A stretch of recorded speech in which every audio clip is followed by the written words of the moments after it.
넌 포기하고 싶은 꿈 천천히 걷고 싶어 until the end of time 지금 난 간절히 원해. Assalamualaikum warahmatullahi wabarakatuh. Perkenalkan, nama saya M. Ibra Gumilang dari Prodi Sistem Informasi kelas 1A INF.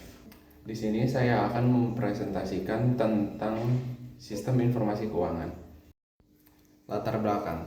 Perkembangan teknologi informasi menuntut organisasi untuk beralih dari pengelola keuangan manual ke sistem informasi keuangan atau bisa disebut SIK guna menjamin kecepatan, akurasi, dan kendalian data sebagai subsistem manajemen SIK.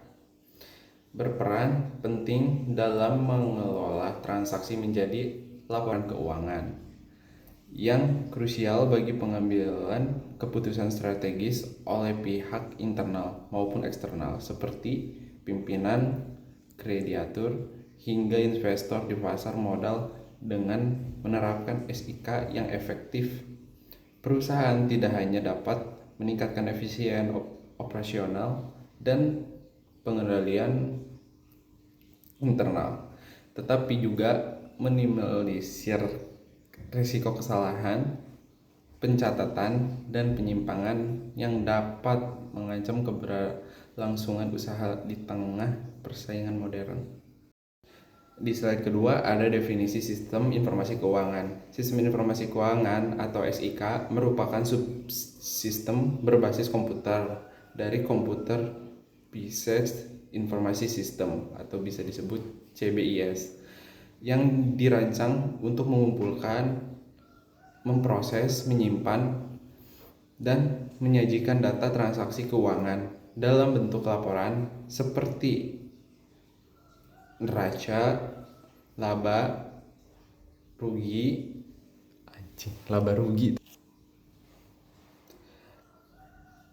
bentuk laporan seperti neraca, laba rugi, dan arus kas.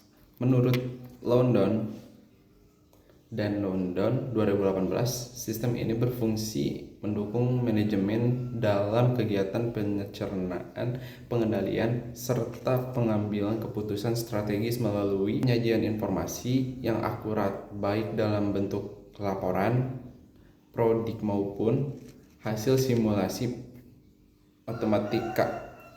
Dengan mencakup seluruh siklus akuntansi, SIK berperan penting dalam memastikan pengelolaan finansial organisasi berjalan efektif dan akurat, sekaligus memenuhi kebutuhan informasi bagi pihak internal maupun eksternal perusahaan. SIK biasanya terintegrasi dengan berbagai modul lain seperti 1. Akuntansi untuk mencatat transaksi, 2. Anggaran untuk perencanaan, 3. Manajemen aset untuk memantau kepemilikan, 4. Penggajian untuk menghitung gaji, 5. Perpajakan untuk memastikan kepatuhan terhadap regulasi pajak secara otomatis. Dan ada juga tujuan sistem informasi keuangan. 1. Meningkatkan kualitas laporan, menghasilkan laporan yang akurat, andal, lengkap, dan tepat waktu dan patuh pada standar akuntansi. 2. Efisiensi dan efektivitas, mengoptimalkan penggunaan data secara hemat dan terarah melalui perencanaan anggaran serta pengawasan untuk mencegah pemborosan. 3. Mempermudah perencanaan dan evaluasi, menyediakan data historis sebagai dasar strategi masa depan, serta sarana evaluasi kinerja yang objektif. 4. Mendukung pengambilan keputusan, menyajikan analisis data yang transparan dari tepat waktu sebagai dasar kebijakan yang struktur, bukan sekedar asumsi. 5. Melindungi aset dan data, menjaga keamanan aset fisik maupun data melalui pengendalian internal yang kuat, pembatasan akses, dan pencadangan berkala. Selanjutnya ada fungsi sistem informasi keuangan. 1. Pencatatan transaksi. 2. Pembuatan laporan keuangan. 3. Pengetahuan aset dan uang.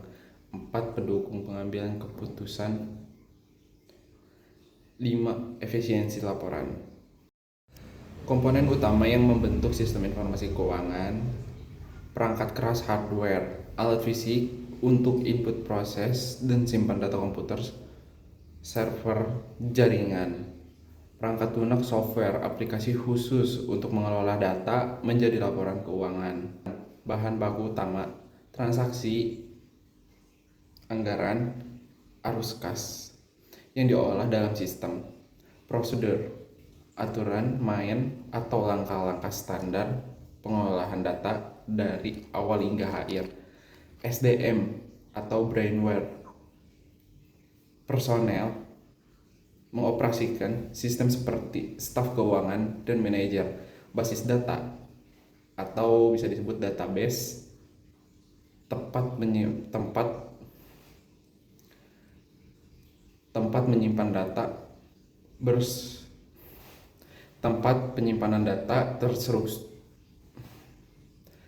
penyimpanan data terstruktur agar aman dan mudah diakses. Jaringan atau network, sistem koneksi untuk akses data secara real time antara pengguna. Pengendalian internal, mekanisme keamanan untuk mencegah kesalahan data dan tindakan kecurangan. Data akurat dan real time menyediakan informasi terkini secara otomatis, mengurangi kesalahan manual dan proses yang lambat. Keputusan strategis menjadi basis data kuat bagi manajer untuk merencanakan investasi, efisiensi, dan alokasi sumber daya. Analisis kinerja mempermudah evaluasi rasio keuangan dan perbandingan anggaran versus realisasi. Keamanan dan kontrol, melindungi data sensitif melalui akses dari meminimalisir resiko kecurangan. Efisiensi operasional, mempercepat koordinasi antara departemen dan pengambilan tindakan koreatif secara tepat. Aksesibilitas tinggi, sistem berbasis cloud, kemungkinan pemantauan tinggi data kapan saja dan di mana saja. Transparansi, meningkatkan kepercayaan investor dan pemangku kepentingan melalui laporan yang andal dan jelas. Dan bisa dilihat di belakang saya ada beberapa contoh aplikasi SIK beserta model dan subsistem SIK-nya. Selanjutnya ada kendala yang dihadapi dalam penerapan sistem informasi keuangan. 1. SDM, pegawai kurang mahir, solusi, pelatihan rutin. 2. Biaya investasi mahal, solusi, cicil bertahap atau pakai open source. 3. Budaya enggan berubah, solusi, sosialisasi manfaat sistem. 4. Keamanan risiko siber, solusi, enkripsi dan backup data. 5. Teknis, sistem tidak sinkron, solusi, uji coba integrasi. Data input salah, solusi, verifikasi ketat.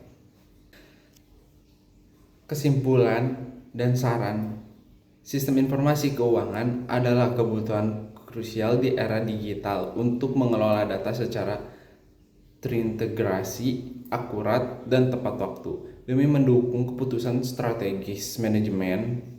Menerapnya terbukti meningkatkan kualitas laporan dan efisiensi operasional, namun harus didukung oleh SDM yang kompeten serta sistem keamanan data yang kuat.